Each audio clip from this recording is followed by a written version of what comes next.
भगवान श्री कृष्ण कहते हैं कि एक बार मेरे साथ अच्छी तरह से संबंध बना लो।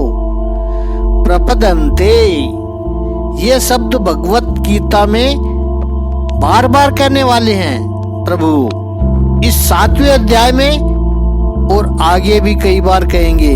मेरी शरण में जो आता है वो माया को आसानी से तैर जाता है। अब प्रश्न यहाँ पर यह उठता है कि जब प्रभु की शरण में आने से ही माया हमारी सहायक बन जाती है, सारे बंधन टूट जाते हैं, संसार सागर से तैर जाते हैं, तो फिर सब लोग प्रभु की शरण में क्यों नहीं आते हैं? तो इस प्रश्न का उत्तर प्रभु 15वें श्लोक में देते हुए कहते हैं कि जो लोग निपट मूर्ख हैं, जो मनुष्यों में अधम है, जिनका ज्ञान माया के द्वारा हर लिया गया है, तथा जो आसुरों की नास्तिक प्रकृति को धारण करने वाले ऐसे दुष्ट मेरी शरण ग्रहण कर ही नहीं सकते हैं। अर्जुन, इस 7वें अध्याय में पूर्ण भक्ति की बात है, और भक्ति यदि करनी हो तो भक्ति के कुछ आधारभूत तत्व है डिवोशन के लिए। उनमें से सबसे पहली महत्वपूर्ण बात है पूर्ण शरणागति। जब तक प्रभु की शरणागति में नहीं जाते हैं तब तक प्रभु की भक्ति नहीं हो सकती है।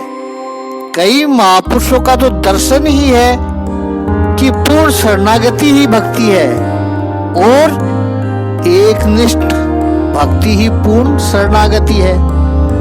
प्रभु ने यहाँ स्पष्ट कहा है कि जो आसुरी भाव के लोग हैं, यानी जो आसुरी भाव का आश्रय लेंगे लेकिन परमात्मा का आश्रय नहीं लेंगे, ऐसे बुरे कर्म करने वाले लोग मूढ़, नराधम यानी निकृष्ट कक्षा के लोग माम न प्रपदन्ति, मेरी शरण में नहीं आते हैं। शरण में आना, भक्ति करना, ये बेसिकली एक सेतु बनाने की प्रक्रिया है। तो स्वयं का यदि विकास करना है, स्वयं को यदि भीतर से प्रकाशित करना है, तो उसके लिए भक्ति है, और वो तभी होगा जब आप परमात्मा से जुड़ेंगे।